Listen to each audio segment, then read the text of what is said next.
Assalamualaikum warahmatullahi wabarakatuh. Halo, apa kabar? Hari ini kita akan mempelajari tentang materi paling akhir di mata kuliah embriologi, yakni tentang teknologi stem cell, cloning, dan bayi tabung, serta pandangannya dalam hukum Islam. Sebenarnya pada RPS saya tidak menyebutkan bayi tabung, namun setelah saya pikir-pikir kembali, bayi tabung sangat penting untuk saya sampaikan di mata kuliah ini. Tujuan pembelajaran pada hari ini adalah mahasiswa diharapkan mampu untuk menjelaskan tentang langkah ataupun tahapan tentang teknologi stem cell, cloning, dan bayi tabung. Yang kedua adalah memberikan argumentasi tentang teknologi stem cell, cloning, dan bayi tabung dalam pandangan norma dan hukum dalam Islam mengenai batasan dan kebolehannya. Oke, kita akan mempelajari tentang teknologi stem cell. Stem cell itu apa sih? Stem cell atau sel punca, atau juga ada yang menyebutnya sel induk, adalah sel yang belum mengalami diferensiasi dan memiliki potensi yang sangat tinggi untuk berkembang menjadi banyak jenis sel yang berada di dalam tubuh. Nah, jadi stem cell itu adalah sel yang belum diferensiasi dan dia mampu menjadi berbagai macam jenis sel. Bisa menjadi sel otot, sel darah, maupun sel saraf, ataupun sel yang lain. Nah, stem cell ini juga bisa membelah dan menjadi stem cell yang lain, sehingga dia mampu memperbanyak diri atau mampu berproliferasi. Nah, adanya kemampuan inilah sehingga stem cell dapat berfungsi atau dimanfaatkan sebagai sistem perbaikan untuk mengganti sel-sel tubuh yang telah rusak. Nah, jadi itulah pengertian dari stem cell dan kenapa dia dapat dimanfaatkan dalam perbaikan sel yang telah rusak. Jenis-jenis stem cell. Nah, berdasarkan sumbernya, stem cell itu terbagi menjadi dua. Ada embryonic stem cell dan adult stem cell. Nah, apa saja perbedaannya? Pertama, embryonic stem cell. Dia berasal dari blastosit, yang mana blastosit merupakan awal dari seluruh jenis sel. Seperti yang kita ketahui bahwasanya embrio itu berasal dari peleburan sel sperma dan sel telur yang menjadi zigot. Kemudian zigot nanti awalnya satu, membelah menjadi dua, membelah menjadi empat, dan seterusnya sehingga terbentuklah blastosit. Nah, blastosit inilah yang nantinya akan berkembang menjadi embrio. Jadi blastosit ini merupakan awal dari seluruh jenis sel. Kemudian, embryonic stem cell ini memiliki sifat yakni pluripoten atau dapat dikembangkan menjadi berbagai macam jenis sel atau jaringan. Nah, jadi dia tuh dari blastosit satu itu aja bisa berkembang nantinya menjadi berbagai macam jenis sel yang ada di dalam tubuh kita. Kemudian, dia biasanya berumur panjang dan mampu berproliferasi beratus kali lipat. Nah, ini anggap saja kita sudah pelajari dari awal ya tentang embriologi, yang mana berawal dari sel gamet, sel telur, kemudian jadilah suatu organisme yang utuh. Nah, stem cell yang digunakan untuk yang embryonic stem cell ini berasal dari blastositnya. Jadi, embrio yang sedang blastosit tadi diambil dan itu akan dijadikan sebuah stem cell. Namun penggunaan embryonic stem cell ini masih banyak sekali perdebatan karena ini bisa melecehkan manusia karena dia berasal dari embrio gitu ya. Kemudian adult stem cell atau stem cell dari jaringan dewasa. Nah, dia itu berasal dari bagian tubuh individu yang udah dewasa karena berasal eh, kemudian karena berasal dari jaringan yang berbeda, memiliki sifat yang berbeda-beda pula. Sehingga dia bersifat multipoten atau dapat berdiferensiasi menjadi beberapa jenis sel umumnya yang segolongan. Nah, karena dia multipoten, kemampuan diferensiasinya terbatas ya. Jadi, saya ulangi lagi, dia itu berasal dari jaringan dewasa yang berbeda-beda. Misal nih dari hematopoietik atau juga berasal dari jaringan mesenkim. Hematopoietik itu bisa berasal dari sumsum tulang, kemudian dari darah yang ada pada plasenta. Kemudian kalau mesenkim bisa dari kuncup dari dental ya atau jaringan gigi itu. Kemudian juga ada jaringan adiposa atau jaringan lemak kayak gitu. Nah, karena mereka berasal dari jaringan yang berbeda, otomatis sifatnya juga berbeda. Kemudian dia tidak seperti embryonic stem cell yang bersifat pluripoten, namun dia multipoten. Dia bisa berubah menjadi sel yang baru dan berbeda, namun hanya terbatas gitu ya, tidak untuk semuanya. Misalnya, kalau sel darah, dia ya hanya bisa menjadi sel darah. Ada sel darah merah, sel darah putih, dan sel darah yang lain gitu ya. Jadi tidak semuanya, dia terbatas. Berikut saya berikan gambaran tentang embryonic stem cell yang mana dia berasal dari blastosit.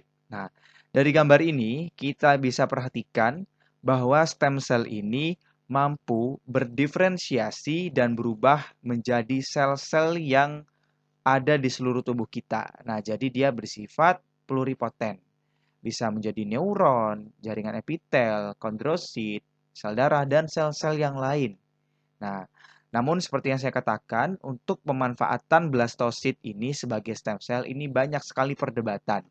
Sehingga dalam bidang kesehatan setelah saya baca-baca mungkin jarang dimanfaatkan karena memang sedang diperdebatkan.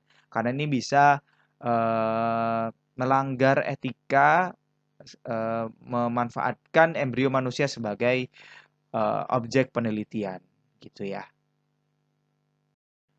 Kemudian ini juga ada gambaran dari pemanfaatan stem cell yang dari jaringan dewasa. Ini contohnya adalah sumsum tulang. Di mana seperti yang kita ketahui bahwasanya di dalam sumsum tulang itu ada yang namanya hematopoietic stem cell. Ya, jadi di sini ada sel induk untuk menghasilkan sel-sel darah. Nah, di mana hematopoietic stem cell ini bisa berdiferensiasi menjadi berbagai macam sel-sel darah. Misalnya nih ya, dari hematopoietic stem cell menjadi multipotensial stem cell, bisa menjadi sel darah putih, bisa menjadi myeloid progenitor cell yang akan menjadi beberapa jenis sel darah putih dan juga sel darah merah gitu ya. Kemudian di dalam sumsum tulang ini juga ada stromal stem cell ya, ini. Nah, kemudian juga ada skeletal muscle stem cell, hepatopoietic stem cell, dan lain-lain. Nah, jadi sebenarnya untuk pemanfaatan stem cell itu tidak terbatas pada embryonic stem cell. Dari dalam tubuh manusia dewasa pun pasti ada stem cell. Kalau tidak ada stem cell, otomatis sel-sel tubuh kalian itu tidak bisa melakukan regenerasi gitu ya. Dengan memanfaatkan stem cell yang ada di beberapa tubuh itu, kita bisa gunakan untuk terapi kesehatan. Tahapan terapi stem cell tuh bagaimana, Pak? Nah, ini saya tampilkan gambar dari salah satu website yang menawarkan tentang terapi stem cell. Di sini dijelaskan ya, sumber stem cell itu dari mana, bisa berasal dari sumsum tulang, darah perifer, darah dari tali pusat, lemak, dan donor. Kemudian apa saja sih penyakit yang bisa disembuhkan? Ada kanker, demensia, stroke, Parkinson, dan penyakit yang lainnya. Nah, tahapan terapinya bagaimana, Pak? Pertama, sel induk itu dipindahkan dari sumsum tulang ke aliran darah menggunakan kemoterapi. Nah, jadi misal nih si A pengen mengobati dirinya sendiri menggunakan stem cell dirinya sendiri gitu ya. Nah, awalnya dia di kemoterapi, kemudian dengan kemoterapi tersebut nantinya sel induk yang ada di sumsum tulang akan dikeluarkan. Kemudian, mesin pengumpul darah dari tubuh pasien akan memisahkan sel stem cell atau sel punca tersebut. Nah, jadi setelah di kemoterapi, darahnya diambil, kemudian darahnya itu dipisah-pisahkan, mana yang stem cell, mana yang darah, seperti itu. Kemudian, stem cell yang setelah didapatkan tadi akan dibekukan. Kenapa dibekukan? Karena itu sel dan sel itu jika berada pada suhu yang tidak sesuai, maka sel itu akan rusak. Agar tidak rusak, kita simpan dulu di suhu yang sangat dingin. Biasanya menggunakan nitrogen cair ya. Kemudian setelah stem cell-nya sudah diisolasi, itu sudah didapat dan disimpan, si orang yang terkena misalnya kanker ya, si orang yang terkena kanker itu akan dilakukan kemoterapi lagi untuk merusak sel kanker tersebut atau sel-sel yang sudah rusak yang ingin diperbaiki itu dirusak menggunakan kemoterapi. Nah, selain itu kemoterapi ini dipersiapkan juga untuk si orang tadi dipersiapkan untuk menerima stem cell yang baru. Kemudian kalau sudah di kemoterapi, orang yang em, orang yang sudah di kemoterapi tadi akan diberikan stem cell, yang mana stem cell itu dikembalikan menggunakan infus ya. Jadi infus itu diisi oleh stem cell yang sudah diberikan treatment, sudah diperbanyak dan lain-lain gitu ya.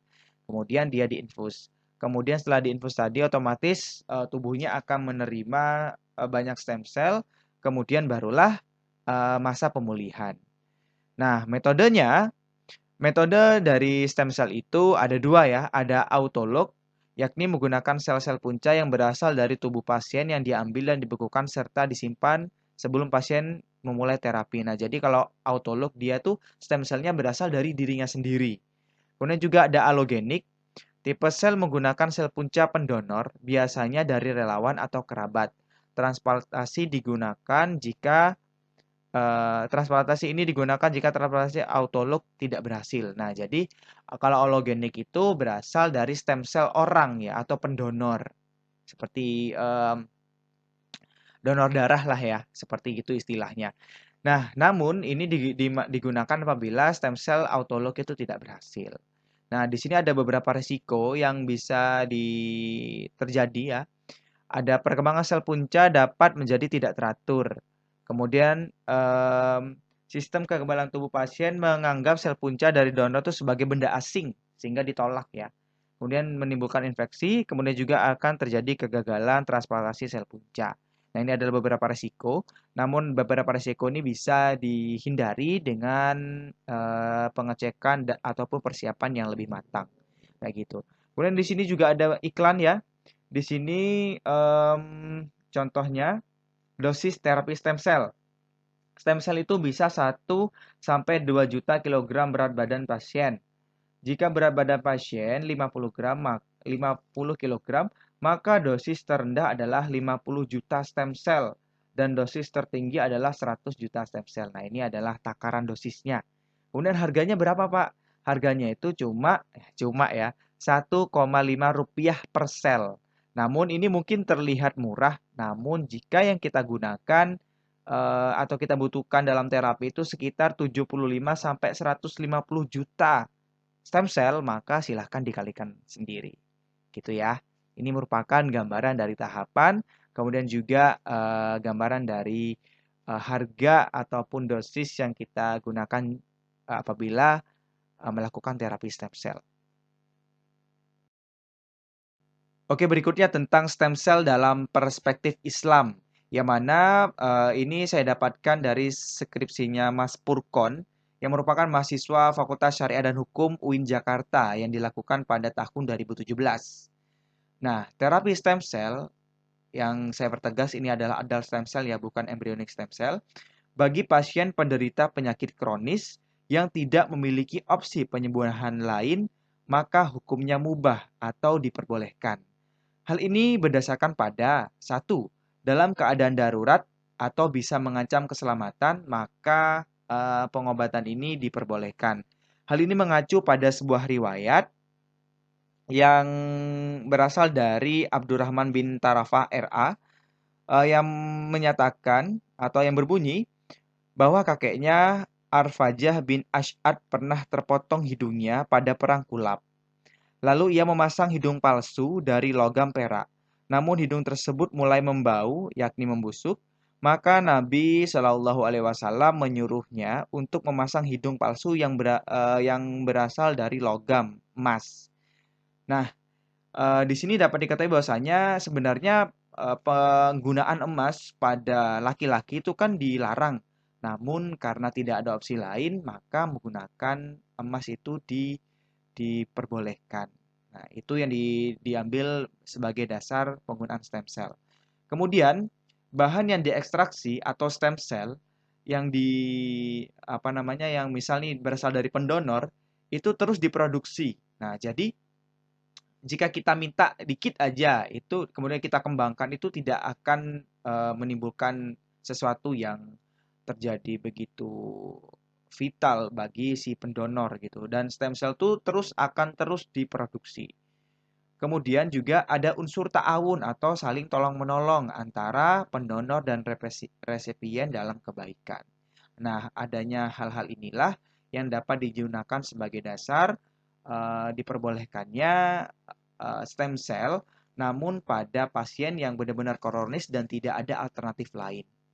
Kemudian terapi stem cell sudah memiliki landasan hukum di negara kita, yakni pada Permenkes nomor 833 sampai dengan 834 pada tahun 2009 tentang pedoman penyelenggaraan pelayanan medis stem cell, dan juga ada beberapa anakan-anakan peraturan tersebut, bisa kalian cek nantinya. Gitu ya. Kemudian setelah ini akan saya berikan link tentang